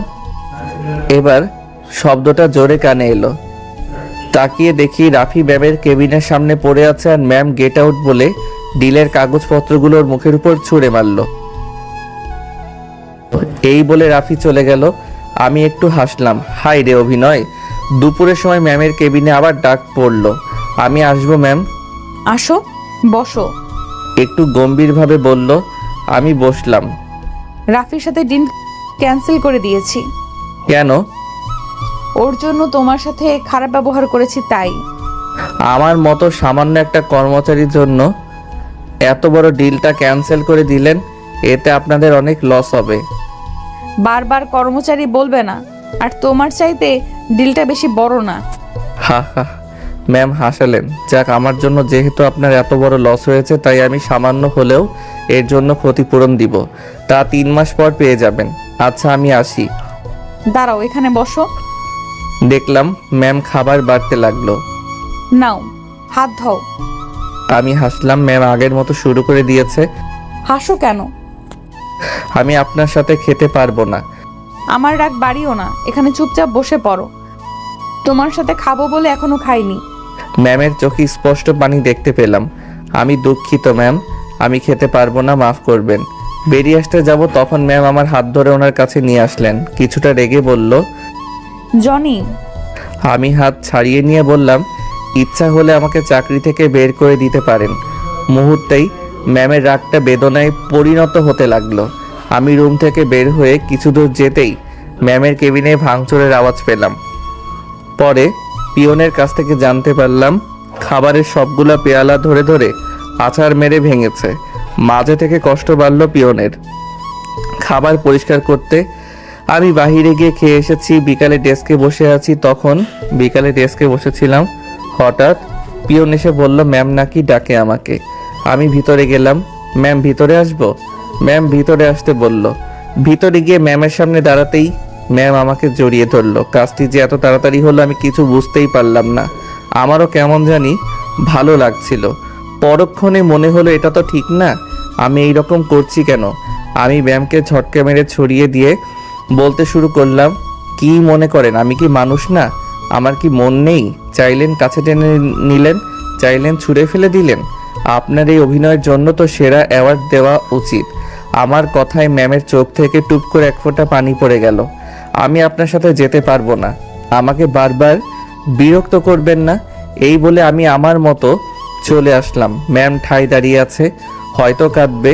কাঁদুক, আমার কি। এসব বলে অফিস থেকে বাড়িতে চলে আসলাম। তারপর রাতে একটু খাবার খেয়ে ঘুমিয়ে পড়লাম। পরদিন অফিসে গেলাম। ম্যাম সামনে দিয়ে যাওয়ার সময় জল ভর্তি চোখে আমার দিকে তাকিয়ে চলে গেল। ঘন্টা কয়েক যাওয়ার পরে ম্যামের কেবিনে ডাক পড়ল, ম্যাম আসবো? আসো। ভিতরে গিয়ে দেখলাম ম্যাম একটা কফির মগ সামনে নিয়ে বসে আছে। বসো। ব্যাপার কি? আজ একটা কফির মগ ডেকেছেন কেন? জানো তোমার কালকের কথায় কত কষ্ট পেয়েছি। কাল সারা রাত ঘুমাতে পারিনি।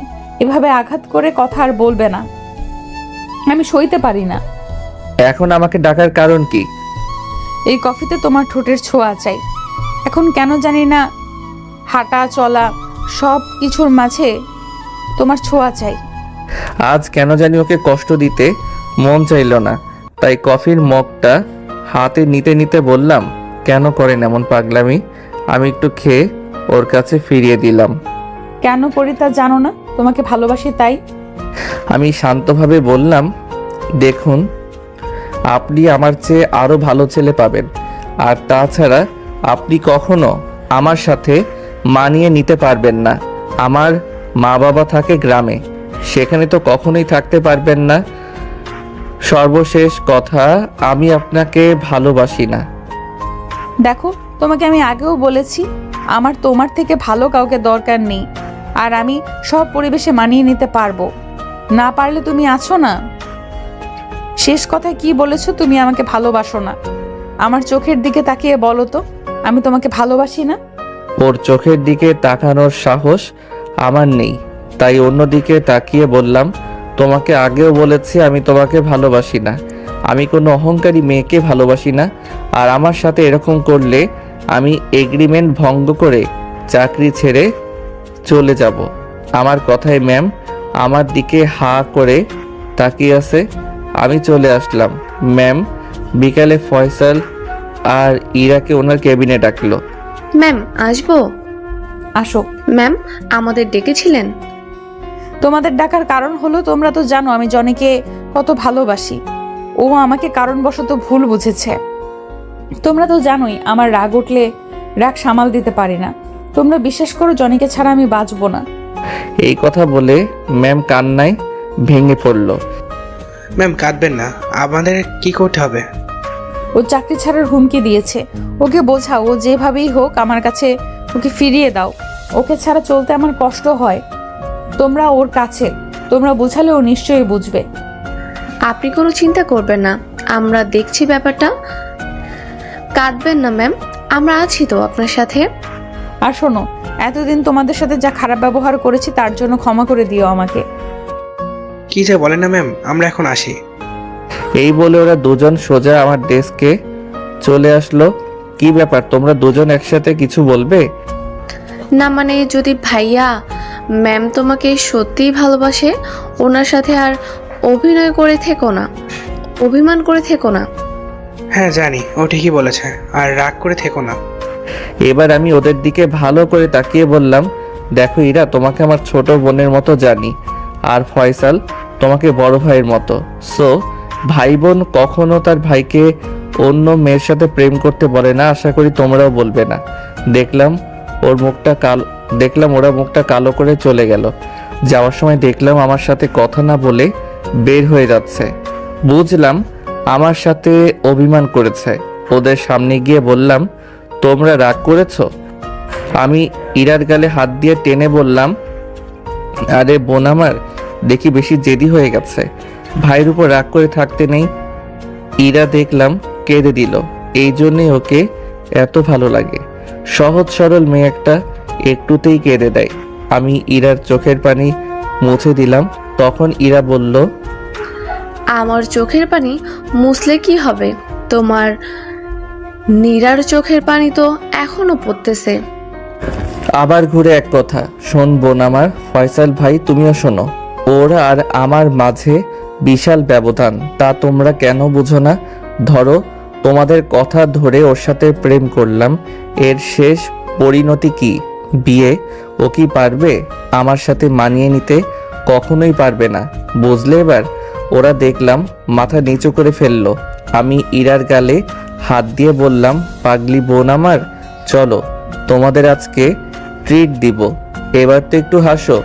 ইরা একটু মুচকি হাসি দিল। এই তো হয়েছে, চলো। ওদের নিয়ে রেস্টুরেন্টে গিয়ে ট্রিট দিলাম। অন্যদিকে ম্যাম আমার ওই কথা বলার পর থেকে বেশি একটা জোর খাটানোর সাহস পায় না। এইভাবেই কিছুদিন চলে গেল। এর ভিতর কোম্পানি ডেভেলপমেন্ট হওয়ার জন্য ম্যামের বাসায় ছোটোখাটো একটা পার্টি দিয়েছে অফিসের সবাইকে নিয়ে। তো কাল সন্ধ্যায় অনুষ্ঠান, দুপুরে কাজ করছি। তখন ম্যাম আমার ডেস্কে আসলো। আমি দাঁড়িয়ে গেলাম। আমাকে বললেই তো আমি চলে আসতাম। না থাক, শোনো, তোমাকে কিন্তু কাল আসতেই হবে। আমি মুচকে একটা হাসি দিলাম। ম্যাম আবারও বলল, হাসলে হবে না, তোমাকে কিন্তু আসতেই হবে। আমি প্রতি উত্তরে আবার একটা মুচকি হাসলাম। ম্যাম হয়তো বুঝতে পেরেছে আমি আসবো না, তাই রাতে ওনার বাবাকে দিয়ে আবার কল করালো। আমি সালাম দিয়ে বললাম, স্যার কেমন আছেন? এই তো বাবা ভালো। শোনো, যে কারণে তোমাকে কল দিয়েছি তা হলো কাল কিন্তু তোমাকে থাকতেই হবে। না মানে স্যার, আমার মানে টানে বাদ, কাল তুমি সবার আগে আসবে। ব্যাস, রাখছি। কি আর করার। পরের দিন বিকালে ওদের বাসার উদ্দেশ্যে রওনা দিলাম। বাসার সামনে যেতেই দেখি নীলা দাঁড়িয়ে। রিক্সা থেকে নামলাম, ও আমার সামনে এসে দাঁড়ালো। আসতে কোনো সমস্যা হয়নি তো তোমার? জি না ম্যাম। আচ্ছা চলো। কিছু না বলে ভিতরে যেতে লাগলাম। ম্যাম আমার পিছন পিছন আসতে লাগলো। ভিতরে গিয়ে দেখলাম অনেকেই চলে এসেছে। আমি সোজা স্যারের সাথে দেখা করতে চলে গেলাম। কেমন আছেন স্যার? এই তো ভালো বাবা, তুমি এসেছো? যাও সবার সাথে কথা বলো। আমি সবার সাথে কথা বলতে লাগলাম। নীলা যেন কোথায় গিয়েছে, মেয়েটাকে আজ পরীর মতো লাগছে। কিছুক্ষণ পর রুমা আসলো। এসেই তার ঢং মার্কা কথা, তুমি আগে চলে আসছো আর আমি তোমার সাথে আসতে চেয়েছি। তুমি না একটা। থাক, আর বলতে হবে না। আচ্ছা চলো ওখানে গিয়ে বসি। হ্যাঁ চলো। রুমার সাথে বসে কথা বলছি, তখন কোথা থেকে নীলা এসে আমার হাত ধরে টানতে লাগলো। আরে কি হয়েছে ম্যাম? দেখে তো মনে হয় রেগে আছে। টানতে টানতে উপরের বারান্দায় নিয়ে গেল, একটা দোলনাতে নিয়ে বসালো, আর ও নিজে আমার সামনে চেয়ার টেনে বসলো। আমার দিকে চোখ দুটো বড় বড় করে তাকিয়ে আছে। এইভাবে তাকালে আমি অনেক ভয় পেয়ে যাই। ম্যাম এইভাবে তাকিয়ে আছেন কেন? আর এখানে নিয়ে আসলেন কেন? ম্যাম কিছুটা চিৎকার দিয়ে বলল, তুমি জানো না কেন তাকিয়ে আছি? শোনো, তুমি আমার রাগ বাড়িও না। তুমি জানো রাগ উঠলে আমি রাগ কন্ট্রোল করতে পারি না। নীলা কিছুক্ষণ চুপ থেকে বলল, কি খাবে? না কিছু না। তুমি না খেলেও আজ আমি খাবো। নীলা একটা দুষ্টু হাসি দিয়ে বলল, কি? তোমার ঠোঁট। এই বলে আমার ঠোঁটের উপর হামলা করলো।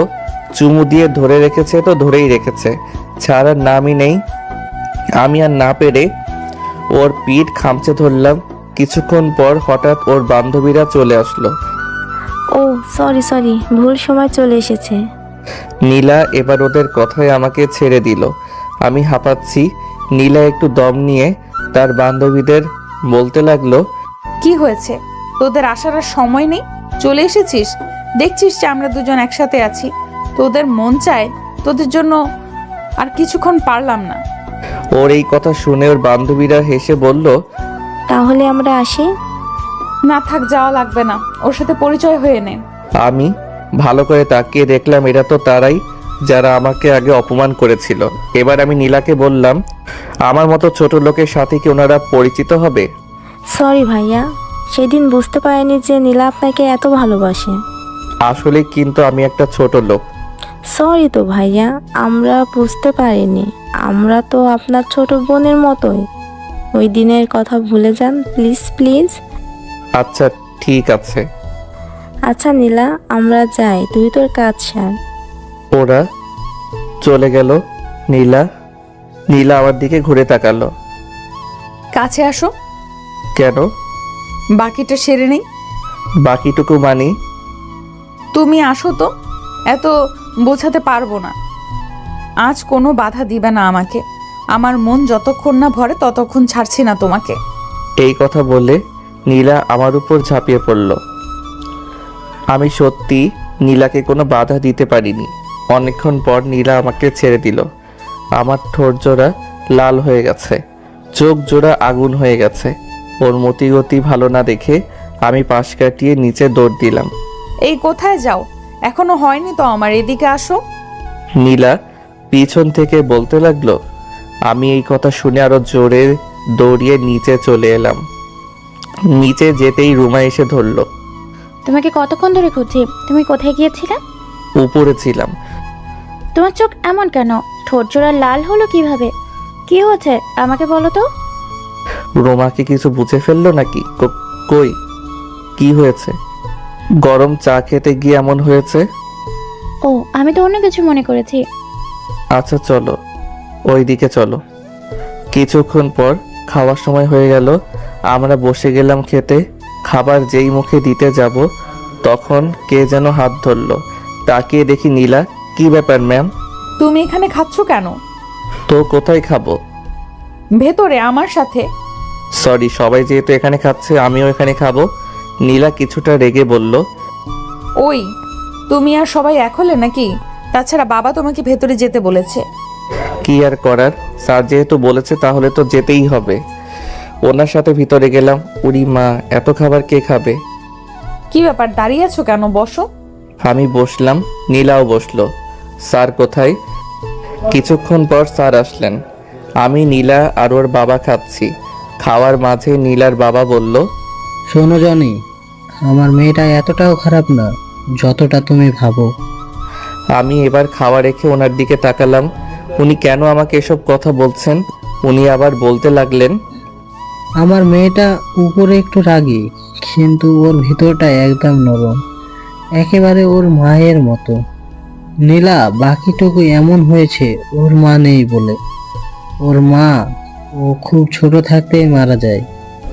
কিছুক্ষণ চুপ থেকে আবার বলল, নীলাকে কখনো কারোর জন্য কাঁদতে দেখিনি, কিন্তু তোমার জন্য ও প্রায় কাঁদে, যা আমার চোখ এড়াই না। এবার চুপ করো তো। খাওয়ার ভেতর এত কথা বলে কেউ? আমি নীলার দিকে তাকালাম। ও মাথা নিচু করে আছে, লজ্জায় নাক কান গাল লাল হয়ে আছে। যা লাগছে না এখন ওকে। আমি খেয়ে উঠতেই ও নিজের খাওয়া রেখে টাওয়েলটা এগিয়ে দিল। আমি হাত মুছে স্যারের কাছ থেকে বিদায় নিয়ে চলে আসব, তখন ম্যাম আমার হাত ধরে বলল, আজকে থেকে গেলে হয় না? এইটা কি আমার কোনো রিলেটিভের বাসা নাকি যে থেকে যাব? ও, তোমার কথার সুর এখনো বদলায়নি। তখনকার মতো আরেকটা লাগবে বুঝি। আসো, এদিকে আসো। আমি কথা শুনে এক দৌড় দিয়ে মেন রাস্তায় চলে আসলাম। তার পরের দিন থেকে আবার অফিস। নীলা ম্যামকে দেখলে আগের মতো মন মরা লাগে না, একটু খুশি খুশি মনে হয়। তো সেদিন অফিসে বসে কাজ করছি, তখন রুমা আসলো আমার ডেস্কে। রুমাকে কেমন উত্তেজিত মনে হচ্ছে। আমাকে হুট করে বলে ফেললো, জানি তোমার সাথে আমার কিছু কথা আছে। হ্যাঁ বলো। এখানে না, ক্যান্টিনে চলো, সেখানে কফি খেতে খেতে বলি। দেখছো না হাতে কাজ, এখানেই বলো। রুমা আমার হাত ধরে টানতে টানতে নিয়ে গেল আর বলতে লাগলো, আমি জরুরি কথা না বলে থাকতে পারবো না, চলো। ক্যান্টিনে বসে আছি অনেকক্ষণ ধরে, কিন্তু রুমা কিছু বলছে না। কিছু তো বলো, কাজ রেখে এসেছি তো। বলতেছি তো। বলো, তাড়াতাড়ি বলো। রুমা হট করে আমার হাত ধরে দ্রুত বলে দিল, জনি, আমি তোমাকে ভালোবাসি, ভীষণ ভালোবাসি। আমি হাত ছাড়িয়ে বললাম, কি বলছো তুমি এসব? আমি সত্যিই তোমাকে ভালোবাসি। ম্যামের মতিগতি ভালো লাগছে না, তাই তোমাকে এত তাড়াতাড়ি বলে দিলাম। দেখো, আমি তোমাকে ভালোবাসতে পারবো না। কেন? কারণ আমি একজনকে ভালোবাসি। কে সে? আমাদের নীলা ম্যামকে। তোমার সাথে এত কিছু করছে, তারপরও অনেকে ভালোবাসো? হ্যাঁ, কিন্তু সেটা কখনো প্রকাশ করব না। এই কথা বলতেই রুমা কেঁদে দিল। আহা, কাঁদছো কেন? প্রেমিকা হয়ে নয়, ভালো বন্ধু হয়ে তো পাশে থাকতে পারো। এই কথা বলাতে রুমা চুপ হয়ে গেল। এই তো ভালো মেয়ে, এই বলে ওর চোখ দুটো মুছে দিলাম। হঠাৎ কারো কান্নার আওয়াজে পাশে তাকালাম, চেয়ে দেখি নীলা ম্যাম কান্না করতে করতে দৌড়ে চলে যাচ্ছে। আহা, সব গেল। উনি আসলেন কখন? আমার জন্য ম্যাম তোমাকে ভুল বুঝলো। দাঁড়াও, আমি কে বলছি। থাক, বলা লাগবে না। যা হওয়ার তা তো হয়েছেই, সমস্যা নেই। আমি পরে বুঝিয়ে বলবো। এখন চলো, সময় হয়ে গেছে। অফিসে ঢুকে ভাবলাম ম্যামের কেবিনে একবার যাই। গিয়ে ভুলটা ভাঙিয়ে আমি ম্যামের কেবিনের সামনে গিয়ে দরজাটা একটু ফাঁক করতে দেখি ম্যাম টেবিলে মাথা ঠেকিয়ে কাঁদছে। এটা দেখে আমার খুব খারাপ লাগলো। এভাবে কখনো কাঁদতে দেখিনি তো, তাই না। এখন রেগে আছে, আমি বরং পরে যাই। বিকালে দেখলাম ম্যাম আগেই বেরিয়ে গেল। আফসোস নিয়ে বাসায় ফিরলাম। বিনা কারণে কেউ আমায় ভুল বুঝলো। পরের দিন থেকে ম্যাম আমার সাথে একটা কথাও বলল না, আমাকে ইগনোর করতে শুরু করলো। একটু কথা বলার পর অনেক চেষ্টা করেছি, কিন্তু পারিনি। এভাবে 3 দিন চলে গেল। এই 3 দিন নীলা আমাকে নানাভাবে এড়িয়ে যেতে লাগলো। যে মেয়ে আমার সাথে একটু কথা বলার জন্য পাগল হয়ে যেত, সেই মেয়ে আজ 3 দিন আমার সাথে কথা বলে না, আমাকেও বলতে দেয় না, সব সময় এড়িয়ে চলছে। বিনা কারণে না, আর মেনে নেওয়া যায় না। আমি সোজা ম্যামের কেবিনে ঢুকে গেলাম। দেখলাম ম্যাম মাথা নিচু করে বসে আছে। আমি যেতেই ম্যাম মাথা নিচু করে আমার দিকে তাকালো। আমি বলতে লাগলাম, নীলা, তুমি আমাকে শুধু শুধু ভুল বুঝেছো। তুমি যেটা দেখেছো আমাকে আর বলতে দিল না। উঠে শরীরে যত শক্তি ছিল তা দিয়ে একটা থাপ্পড় মারলো। তারপর বলতে শুরু করলো, শাট আপ মিস্টার জনি। ভুলে যাবেন না আমি আপনার বস, আর আপনি আমার কোম্পানির সামান্য একজন কর্মচারী। বুঝতে পেরেছেন? এই কথা শুনে বুকটা ধক করে উঠল। আমি তারপরেও সাহস করে বললাম, আসলেই আপনি সেই দিন ভুল দেখেছেন। আপনি আমাকে শুধু শুধু ভুল বুঝছেন। আপনার কোনো কথা শুনতে চাই না আমি। আপনি এখন যেতে পারেন। আমি কিছুক্ষণ ওর মুখের দিকে তাকিয়ে থেকে চলে আসলাম। সেখান থেকে সোজা ওয়াশরুমে চলে আসলাম। ওর দেওয়া থাপ্পড়ের চেয়েও ওর বলা কথাগুলো আমাকে বেশি আঘাত করেছে। চোখের পানি কেন জানি আমার বাধা মানছে না। আয়নায় তাকিয়ে দেখি ঠোঁট ফেটে রক্ত বের হচ্ছে। রক্ত মুছে চোখে পানি দিয়ে বের হলাম। ডেস্কে গিয়ে বসলাম। নীলা বাসায় গিয়ে ওয়াশ হবে, তখন তার হাতের দিকে তাকিয়ে কেঁদে দেই। হাতে রক্ত লেগে আছে আমার ঠোঁটে। নীলা জোরে কেঁদে দেয় আর চিৎকার করে বলতে থাকে, এই হাত দিয়ে আমি আমার জানকে মেরেছি। জানি তুমি কষ্ট পেয়েছো, তোমার থেকে বেশি কষ্ট পেয়েছি আমি। নীলা চিৎকার করে কেঁদে চোখ লাল করে ফেলেছে। নীলা তার রুমে শুয়ে শুয়ে কাঁদছে। অন্যদিকে নীলার বাবা নীলাকে খেতে ডাকছে। যখন দেখলো কোনো সারা শব্দ নেই, তখন নীলার রুমের দরজা ঠেলে ভিতরে গিয়ে দেখে নীলা বালিশে মুখ গুজে কাঁদছে। নীলার বাবা নীলার পাশে গিয়ে বসে নীলার মাথায় হাত বুলিয়ে দেয়। কি হয়েছে মা, কাঁদছিস কেন? নীলা এবার তার বাবাকে জড়িয়ে ধরে কেঁদে দিল। কি হয়েছে মা, আমাকে বল। বাবা, এই হাত দিয়ে আমি আজকে জনিকে মেরেছি, এই হাত দিয়ে। ওকে খুব ভালোবাসিস? হ্যাঁ খুব, ওকে ছাড়া আমি বাঁচবো না। আচ্ছা, কি করা যায় আমি দেখছি, তুই খেতে আয়। না বাবা, আমার খিদে নেই। আমি ঢেকে রেখে যাচ্ছি, পরে খেয়ে নিস। অন্যদিকে নীলার হাতে থাপ্পড় খেয়ে আমার অনেক জ্বর উঠল। পরদিন আর অফিস যেতে পারলাম না। ওইদিকে নীলা ম্যাম প্রতিদিনের মতো আমাকে দেখতে না পেয়ে বুকের ভিতর আনচান আনচান করতে থাকে। উকি দিয়ে চারপাশ দেখতে থাকে, কিন্তু কোথায়ও আমাকে দেখতে পায় না। ম্যাম তার কেবিনে গিয়ে পিয়নকে খবর দিল। আজকে জনি আসেনি? জি না ম্যাম। আচ্ছা, তুমি যাও। পিয়ন আসলো। নীলার টেনশনে কপালটাকে টেবিলের সাথে ঠেকালো। চোখের কোণ থেকে পানি বেয়ে বেয়ে পড়ছে। হঠাৎ কারো গলার আওয়াজে উপরে তাকালো, চেয়ে দেখে রুমা। ওকে দেখে নিল, তেলে বেগুনে জ্বলে উঠল। তুমি কি চাও এখানে? আমার কাছ থেকে আমার মূল্যবান জিনিস ছিনিয়ে নিয়ে গেলে কেন? বলো, কেন করলে এমন? এখন কি চাইতে এসেছো? আমার সামনে থেকে সরে যাও, চলে যাও আমার সামনে থেকে। এই বলে নীলা টেবিলে মাথা ঠেকিয়ে কাঁদতে লাগলো। রুমা নীলার মাথায় হাত দিল। নীলা এক ঝটকায় হাত ছাড়িয়ে নিল। ছোবে না তুমি আমায়। আমার একটা কথা শুনুন। তারপর রুমা সব খুলে বলল। নীলা এবার আরো বেশি করে কাঁদতে লাগলো। তুমি আগে বলনি কেন? জনি বলতে বারণ করেছে। ও আমার সাথে অভিমান করে আজ আসেনি। তবে একটা সত্যি কথা, যে জনি আপনাকে ভীষণ ভালোবাসে। এই কথা বলে রুমা সেখান থেকে চলে আসে। নীলা কাঁদতে কাঁদতে বলে, আমি কি করে ওর সামনে মুখ দেখাবো? কাল ওর কাছে ক্ষমা চেয়ে নেব, দরকার পড়লে পা ধরবো। পরের দিন অনেক কষ্ট করে একটা রিজাইন লেটার লিখলাম। ওর বাবার দেওয়া অ্যাগ্রিমেন্টের ডেট যেহেতু শেষ, সেহেতু আমি চাকরি ছাড়তে পারি। খুব সকালে রিজাইন লেটারটা নিয়ে পিয়নের কাছে দিয়ে আসলাম। নীলা অফিসে গিয়ে আগে আমাকে খুঁজতে লাগলো। কাল রাত থেকে আমার জন্য ব্যাকুল হয়ে আছে। পিয়ন বলে চিৎকার দিতে লাগলো। কি হয়েছে ম্যাম? জনি আসেনি। হ্যাঁ এসেছিল, এটা দিয়ে গেছে। নীলা খামটা খুলে একটা চিৎকার দিয়ে অজ্ঞান হয়ে গেল। সবাই ধরে হসপিটালে নিয়ে যায়। অন্যদিকে আমি দুপুরে শুয়ে আছি, তখন আমার ফোনে একটা কল আসে। আমি ধরে দেখি ইরা। কল রিসিভ করতে ওপাশ থেকে কান্নার আওয়াজ শুনতে পেলাম। কি হয়েছে, কাঁদছিস কেন? তুমি এমনটা করলে কেন? চাকরিটা ছাড়লে কেন?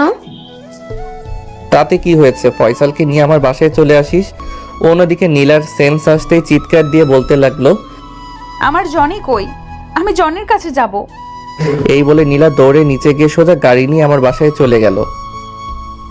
আমি শুয়ে আছি, তখন কলিং বেলের আওয়াজ শুনতে পেলাম।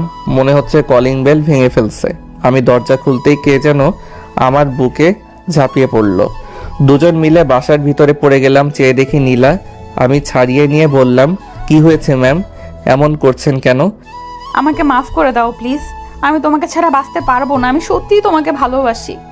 কি বলছেন, পাগল হলেন নাকি? আমার মতো সামান্য একজন কর্মচারীর জন্য মরে যাবেন? ওরকম তো রাগ উঠলে প্রায়ই বলি। দেখুন, আমি আপনাকে আগেও বলেছি, এখনো বলছি, আমি আপনাকে ভালোবাসি না। ও বুঝেছি, এইভাবে কাজ হবে না। এই বলে নীলা চারপাশ কি যেন খুঁজতে লাগলো। তারপর ফল কাটার ছুরিটা নিল। কি করছেন কি? নীলা আমার দিকে তাকিয়ে হাতে একটা পোজ দিল। সাথে সাথে রক্ত গড়িয়ে পড়তে লাগলো। আমি ভয় পেয়ে গেলাম। কি করছো কি? কাছে আসবি না, আসলে আমার বুকের ভেতর ঢুকিয়ে দেব। তারপর হাতে আরেকটা পোজ দিল। এবার আর সইতে পারলাম না, দৌড়ে গিয়ে হাত থেকে ছুরিটা ফেলে দিয়ে হাতটা চেপে ধরে বুকের মাঝে চেপে ধরলাম। কি করছো, কি পাগল হয়ে গেছো নাকি? নীলা এক ঝটকায় আমার কাছ থেকে নিজেকে ছাড়িয়ে নিয়ে বলল, হ্যাঁ আমি পাগল হয়ে গেছি, তোর জন্য পাগল হয়ে গেছি। সর তুই, রক্ত ঝরে মরে যাব আমি। আমি আবারও বুকের মাঝে খুব শক্ত করে জড়িয়ে ধরে কেঁদে দিলাম আর বলতে লাগলাম, পাগলি, তোকে ছাড়া আমি কি নিয়ে বাঁচবো? তোকে ছাড়া তো আমি নিজেই মরে যাবো রে। আমার কথা শুনে নীলা আমার মুখ চেপে ধরলো।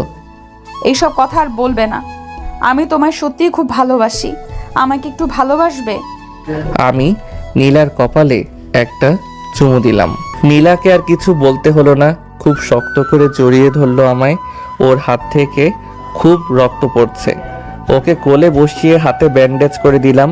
নীলা আমার বুকের মাঝে ওর মুখ গুজে কাঁদতে লাগলো। আমি ওর মাথায় হাত বুলিয়ে দিচ্ছি। নীলা কাঁদছে আর বলছে, আর যদি আমাকে কষ্ট দাও তাহলে তোমাকেও খুন করব, নিজেও মরে যাব। আমি একটু মুচকি হাসলাম।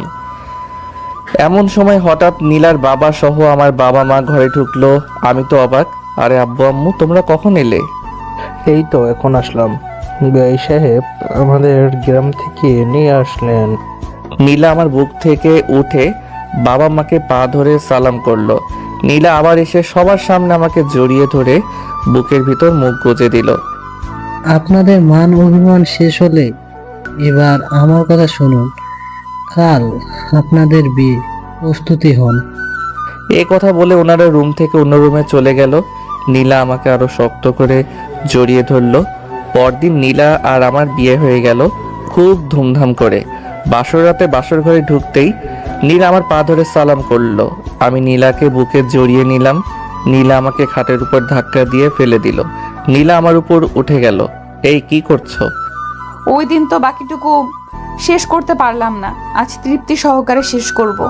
আজ কোনো না নেই, আজ আর তোমাকে ছাড়ছি না। দেখবো কে কাকে ছাড়ে, কতটুকু পারো দেখবো। এই বলে নীলাকে ভালোবাসার আবেশে জড়িয়ে নিলাম। নীলাও আমাকে আষ্টে পৃষ্ঠে জড়িয়ে নিল। ডুবে গেলাম ভালোবাসার সাগরে। আমাদের এই ভালোবাসার বন্ধন চিরদিন অটুট থাকুক।